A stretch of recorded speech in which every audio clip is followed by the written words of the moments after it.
Hi everybody! So on Patreon, I give my patrons the opportunity every month to come up with a few requests for the YouTube tutorial content. So today is one of those very requests, and it's great because it helps me broaden out the topics we cover, and they think of things that I never would have done. So today we are doing a lovely little vignette of a folly. Now, if you don't know what a folly is, it's a quirky English, British tradition, maybe further afield, where you find these funny little buildings in stately homes, in the grounds of stately homes, that had no real purpose. Therefore, the building of them was a bit of a folly. But they're really pretty and they're lovely to paint. So today we're going to do a folly that is found in Kew Gardens, a very famous botanical garden just in Kew on the outskirts of London. So grab your paints and let's get started. We're going to paint the Folly Temple of Alias at Kew Gardens in the UK. So do Google it and see what I'm drawing. We're going to do it in a nice little vignette, which I've done as 3 inches by just over 4 and a bit. And I'm going to place the little folly at the top here. And then what I want to do is have the path snaking down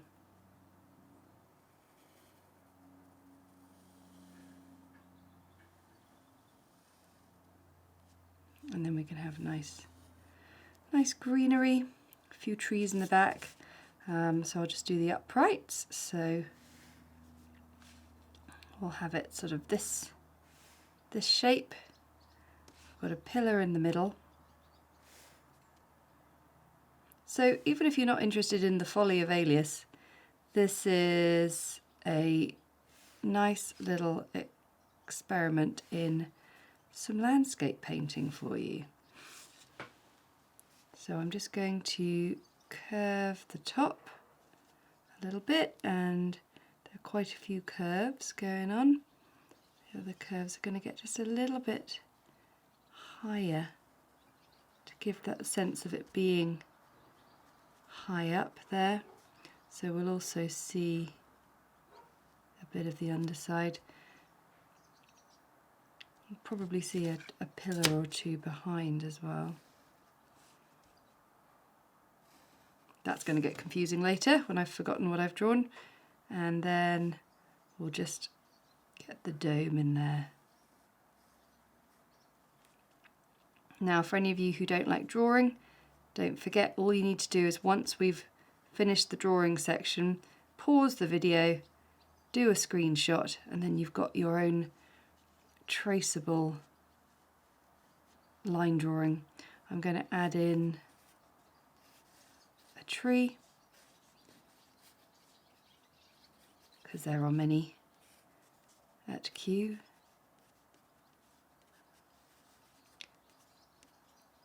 Even though I've just drawn behind a pillar, we'll work out what's a pillar and what's not a pillar when we get to drawing it. And I'm just going to create. There we go. That's going to be helpful. Oh gosh, what's a pillar? What's not a pillar?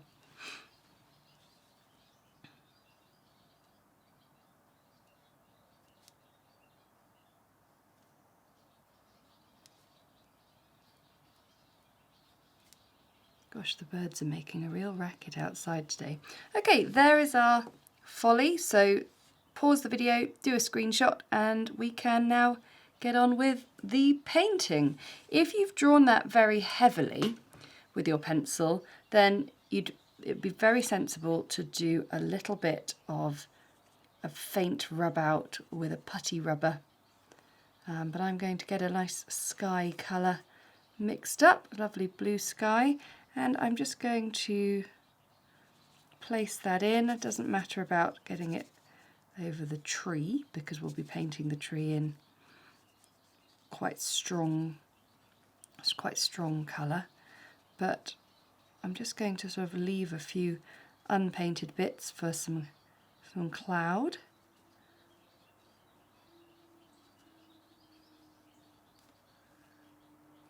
And then what we'll do is we'll look inside the folly to work out what on earth's a pillar and what is not. And that will help us out for the rest of the session. Okay, so I know here, no pillar.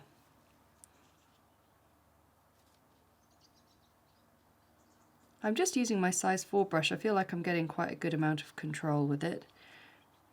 Here, no pillar.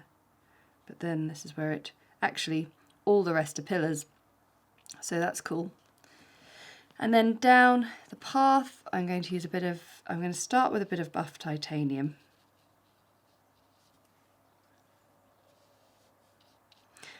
The reason we do vignettes is because sometimes landscape painting in all its glory can feel a bit much, a bit intimidating. And if you just, it's a bit like doing that with your hands, isn't it, when you're looking at a landscape. It's just a bit easier to take it all in. So I'm now getting some yellow ochre onto my path, just sort of on the sides there.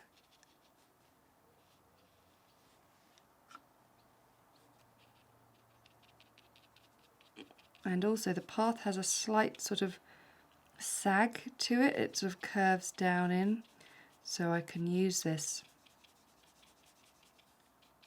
to create a little bit of light and shade with it. But the other thing we can do later on is that in my reference photo there are lots of shadows of the trees all around just coming across, so we'll be able to put those in as well. I'm also going to put in a green gold grass, and I'm not at all worried if it blends into one another here. I almost want it to, so I've put it in immediately.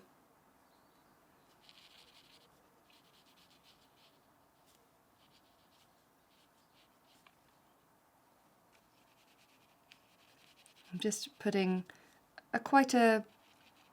it's a sort of dilute amount of paint on the brush onto the page, working with it quite speedily. But I'm doing it onto a dry page, but then I'm getting some water out of the jar and I'm stretching it out, maybe just taking a very little bit more. But you've got to always make sure that the paint in your palette has been sort of wetted and woken up so it goes on nice and smoothly, and you're not putting a big old clod of thick paint that's going to be very difficult to maneuver around the page. Now I'm going to just get a bit of Sap Green, and I'm going to start to sort of fill up the grassy area with a bit of texture. Now you can see it's wetter on the left hand side than it is on the right because we started painting on the right first. So to sort of try and even it out, I'm just using a little bit more water on the brush on the right hand side, and I'm using the texture of the brush now, but I haven't picked up any more Sap Green, and you'll notice that that allows the colour to just gently fade towards the back of this grass, which is great. It's what we want, because we're just putting down a basic wash, an initial colour. But it's amazing how far you can make that paint stretch, isn't it? Lovely. Okay, so let's look at the actual folly itself. If I get my palette into play here, I'm going to mix up a bit of buff titanium, and then I've got some Moonglow, which can make a nice grey tone. I've also got some Paynes Grey.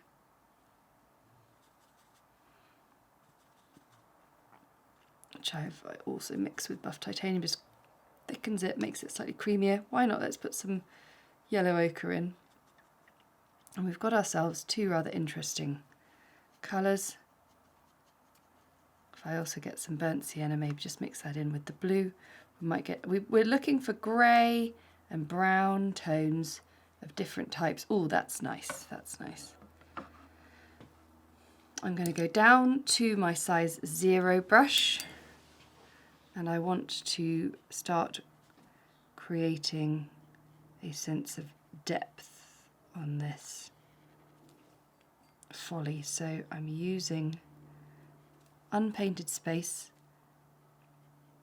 to create light coming in from that side and putting shadow in on the left hand side, but also the pillars on the left hand side, you can see I'm putting more shadow on them because they are just this side of the pillar, or the folly is really hitting all the light. And then on the inside, these ones are going to get a bit more darkness.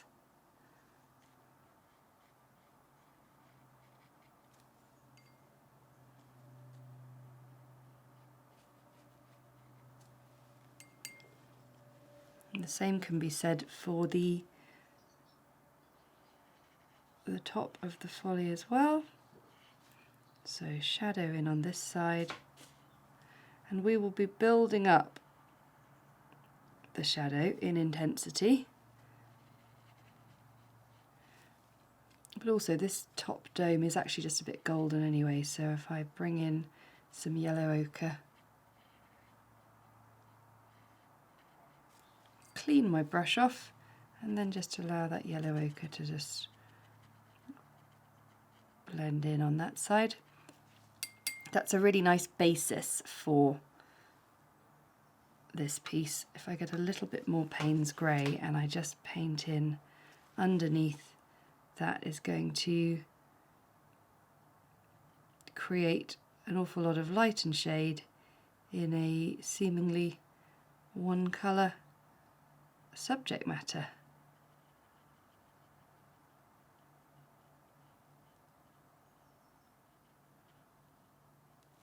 I added a bit of burnt sienna to my blue sky mix, and I'm now just painting in trees at the back with my size 0 brush.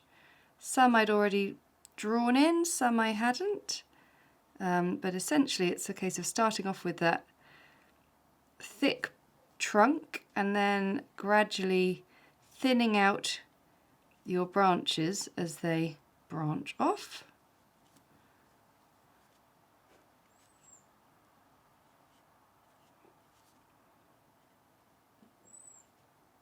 And we're going to be doing the same thing with our shadow.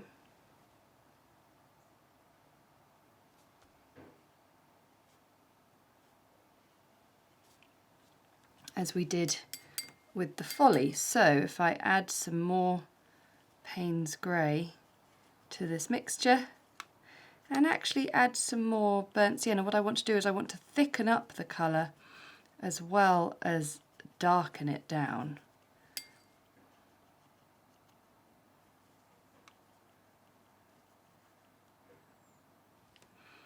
And because we know the light's coming from that direction, we're going to have the shadow on the left hand side of these trees. So by adding this glaze, and I could also use it to just add more branches, we get ourselves a rather nice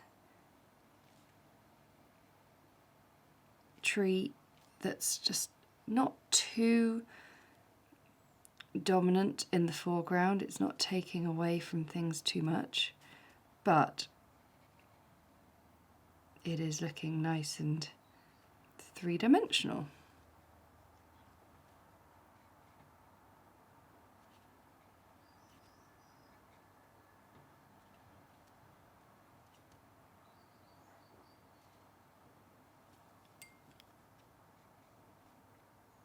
So the other nice thing about vignettes is because they're quite miniature, you can achieve quite a lot of interesting texture without too much work, too much detail, because it's all just far away and miniature and dainty. Now, because something is far off in the distance, we've just been talking about limiting the amount of detail, but this folly is the focal point and it is in front of the trees, so I'm going to take just a little bit of this shadowy tone, but I'm going to just move a bit away from the really watery amount. Pick up just a little bit on my brush, and I'm going to take an even smaller brush. I'm going to go for a 4/10, really dainty and small. These brushes can all be found in my Etsy shop and website store. I've curated a set of 7 that I think are the perfect brushes to do all my painting tutorials. So you can get those in my Etsy or on my website. I'm going to just add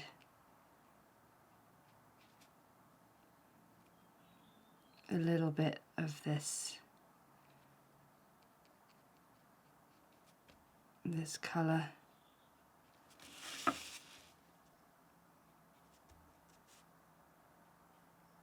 It's funny, all the shadow we did before looks kind of like it isn't there anymore. Things dry lighter, don't they? So I'll put that in, but I'll still soften it. Soften it in.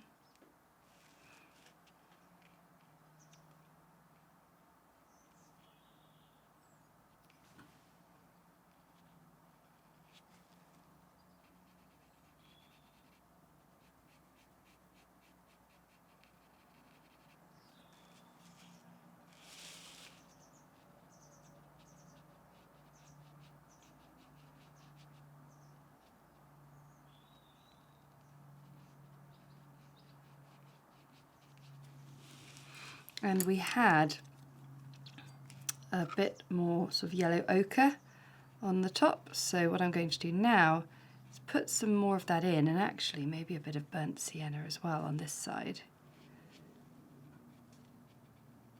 So dabbing that in to create a texture, and then clean off my brush to almost nothing, or to nothing, and then just draw that back.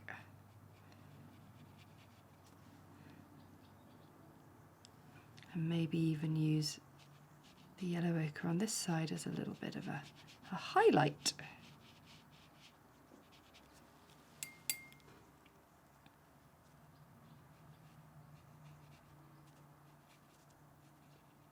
Lovely bit of sun there.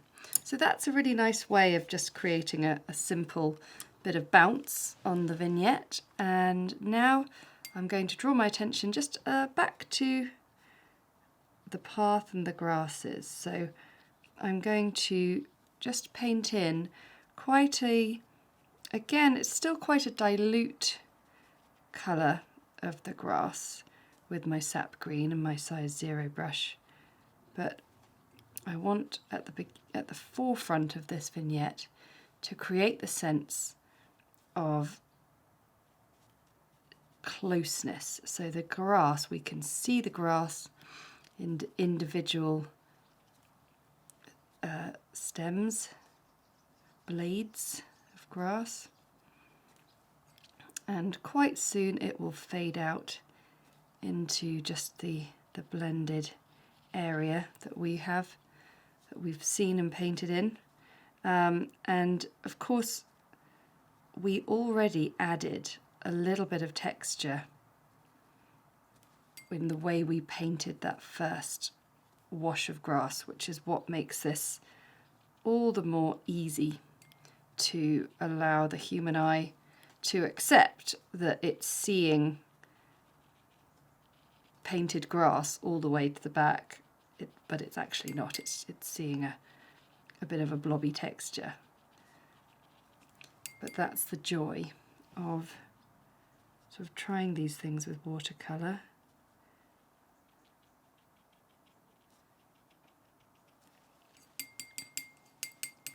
So that's looking really nice. I'm just going to let that grass dry, and I'm going to finish off the piece by taking a little bit more of the yellow ochre and placing it down the side of the path there. and just sort of stretching it out a little bit.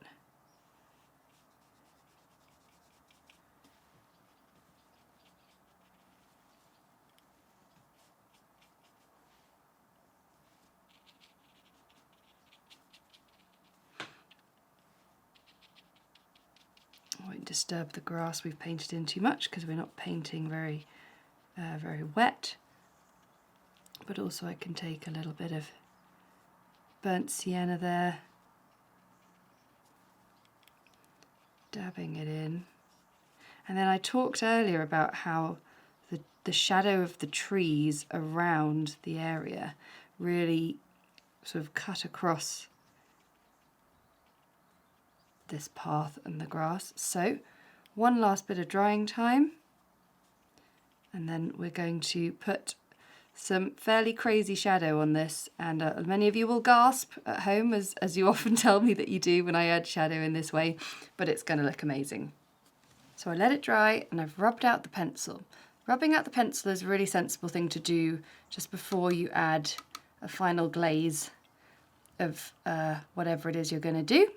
So I've got Paynes Grey and burnt sienna, and the reason it's a good idea to rub out the pencil just before you do that last bit is you've painted everything in at this stage, so there's nothing more that the pencil is useful for, and all you're doing if you don't rub out the pencil at this point is adding another layer of paint to make it more difficult to get down to the pencil.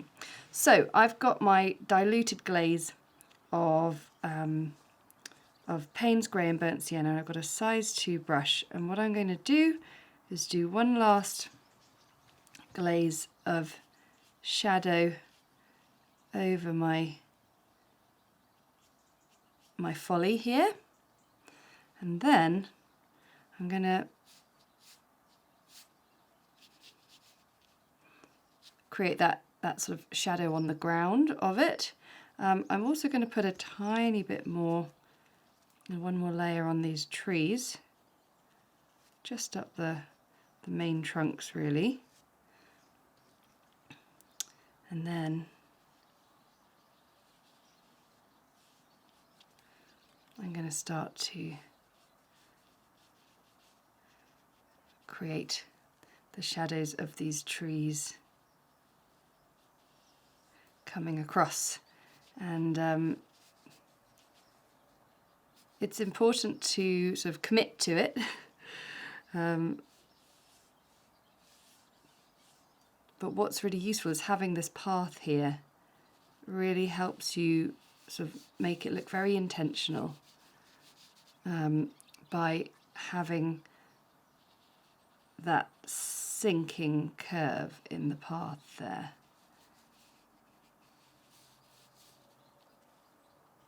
And it's funny because the shadow dries so much lighter, and it's already drying a lot lighter, so we're not even really that shocked by it, I don't think. But I just love this. And then the other thing we can do is just a little bit of it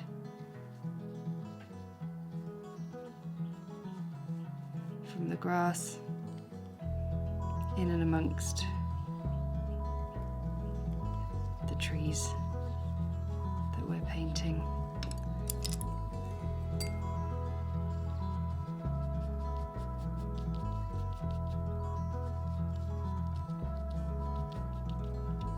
And there you have a rather sophisticated little folly on the hill in a vignette. So I really hope you enjoyed that. Have a go, let me know how you got on with it. Tag me on at De Winton Paper Co on Instagram or TikTok, Facebook, wherever you post your work. I'd love to see it. And of course, by subscribing to the channel, it is free. Just hit that subscribe button and the little notification bell. You'll never miss another video again. Down in the episode notes, there are links to the brushes, the paper, everything I'm using really. All can be found in my shop. So I'll see you again next time. Bye!